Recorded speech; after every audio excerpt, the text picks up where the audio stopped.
Números capítulo 34.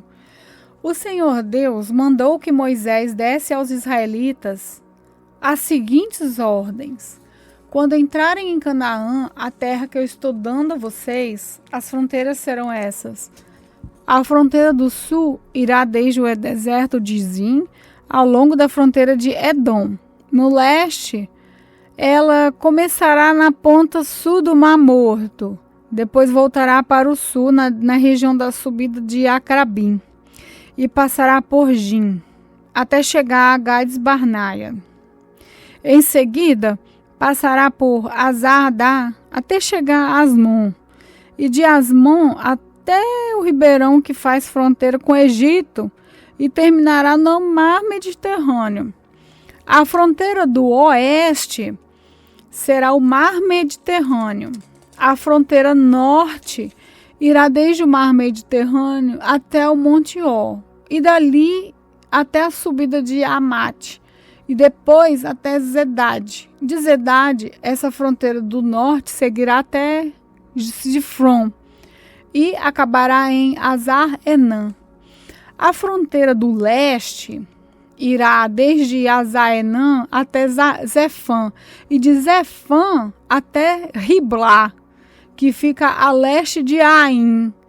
Dali, a fronteira descerá pelo leste do lago da Galileia e seguirá pelo Rio Jordão até terminar lá no Mar Morto. Então, estas serão as 4 fronteiras do país de vocês. Então, Moisés deu essas ordens aos israelitas. Essa é a terra que vocês vão repartir por sorteio. Esse é o país que o Senhor Deus mandou dar a as 9 tribos e meia. Isso porque as 2 tribos e meia, isso é, as tribos de Gade e de Ruben e metade da tribo de Manassés, já receberam por grupos de famílias a terra que pertencem a elas, do lado leste do Rio Jordão, na altura de Jericó, que ficava do outro lado do rio. O Senhor Deus disse a Moisés: o sacerdote Eleazar e Josué, filho de Num, vão repartir a terra entre o povo. Escolham também um chefe de cada tribo para ajudar a dividi-la.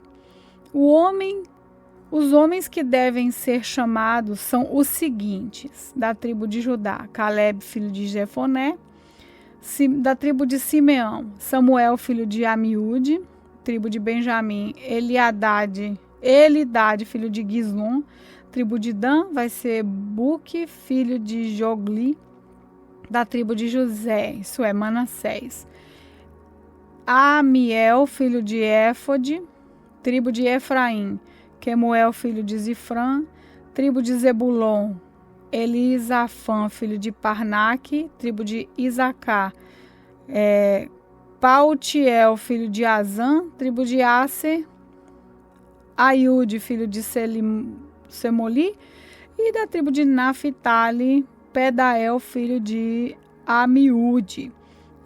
São esses os homens que o Senhor mandou repartir a terra de Canaã entre os israelitas. Números capítulo 35.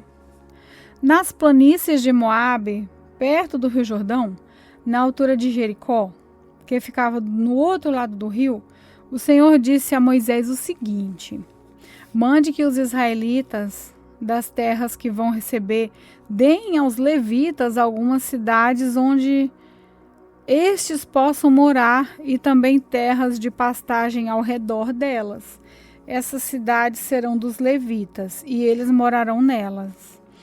As terras ao seu redor serão para o gado, para as ovelhas e as cabras, e para outros animais. Os pastos ficarão em volta de toda a cidade, numa distância de 400 e 500 metros a partir da muralha. Todo o terreno formará um quadrado de 900 metros de cada lado, isso é, medirá a mesma coisa a leste, a oeste, ao norte e ao sul. A cidade ficará no meio e os pastos ficarão em volta. Deem aos levitas 6 cidades para fugitivos. Se um homem, sem querer ou por engano, matar alguém, poderá fugir para uma dessas cidades. Além delas, vocês darão aos levitas 42 cidades. Portanto, o total será de 48 cidades, todas elas com pastos ao seu redor.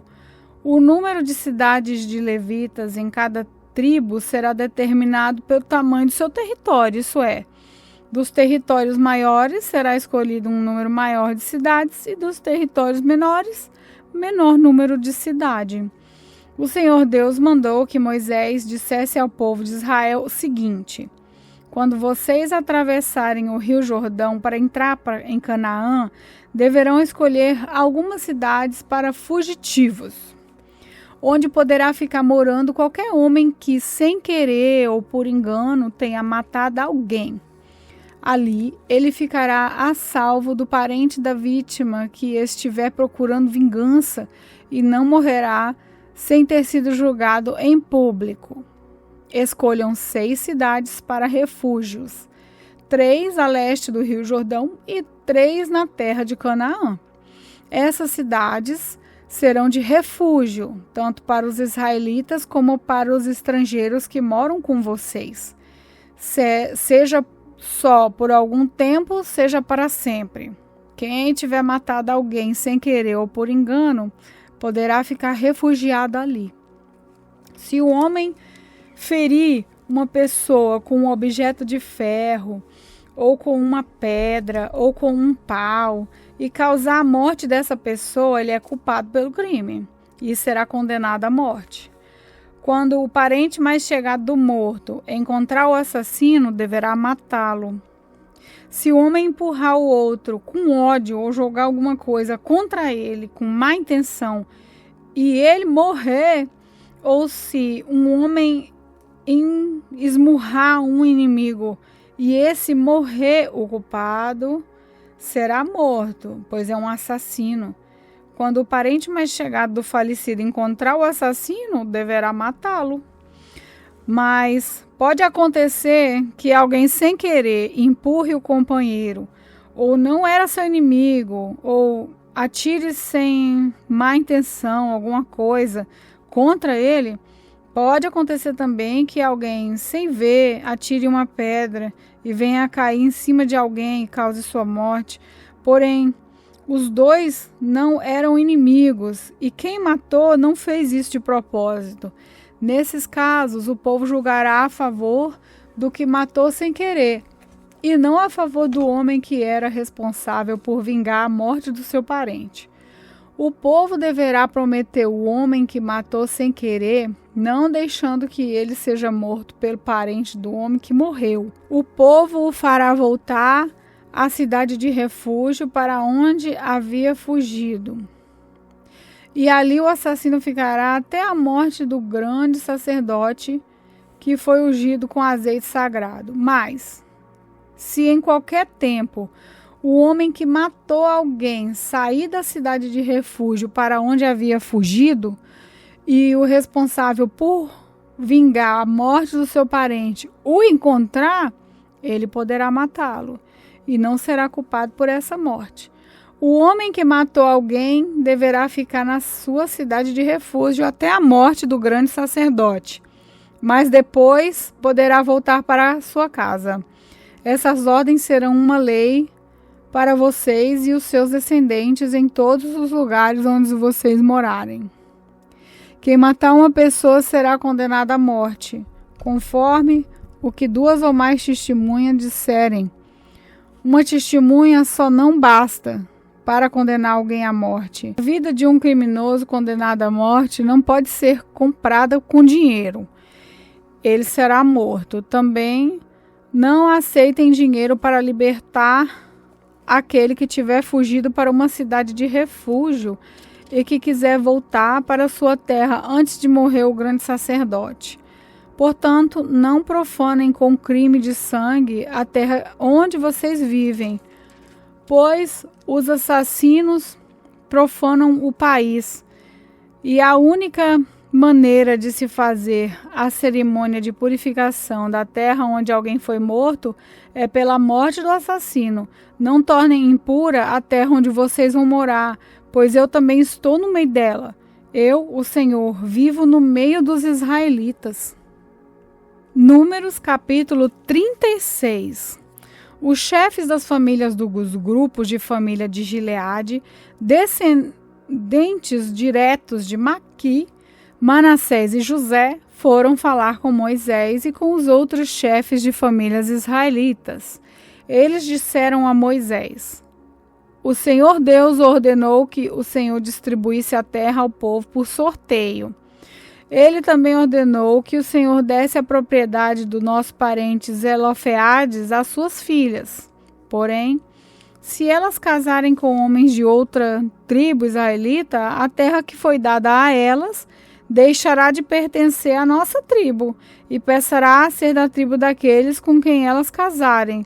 Assim irá diminuindo a parte que nos foi dada por sorteio. Porém, quando chegar o ano da libertação, a terra delas ficará definitivamente para a tribo daqueles com quem elas casarem, e não será mais nossa.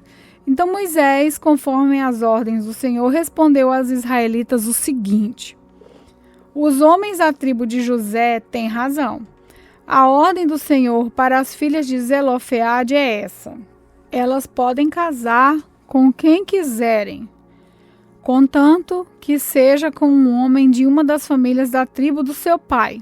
Desse modo, as terras dos israelitas não passarão de uma tribo para outra, pois os israelitas devem ficar ligados, cada um à terra da tribo dos seus pais. Todas as moças que tiverem terras numa tribo israelita deverão casar com alguém da família da tribo do seu pai. Desse modo, cada israelita herdará a terra dos seus antepassados e ela não passará de uma tribo para outra. Cada tribo continuará ligada à sua própria terra. Então Maclate, Issa, Ogla, Milca e Joá, filha de Zelofeade, fizeram como o Senhor havia ordenado a Moisés e casaram com filhos dos seus tios paternos. Elas casaram dentro dos grupos de família da tribo de Manassés, filho de José, e as suas terras ficaram na tribo do pai delas. Foram essas as leis e os mandamentos que o Senhor Deus deu ao povo de Israel por meio de Moisés nas planícies de Moabe, perto do rio Jordão, na altura de Jericó, que ficava do outro lado do rio. Paz do Senhor, aqui quem fala é a irmã Emily. Vamos fazer uma pequena oração para fecharmos a leitura de hoje. Senhor Deus, muito obrigado novamente por mais uma leitura de hoje. Obrigado que o seu Espírito Santo está nessas leituras e que na Bíblia o Espírito Santo está agindo. E o Espírito Santo está também agindo em nossos corações. Obrigado por tudo, em nome de Jesus, amém.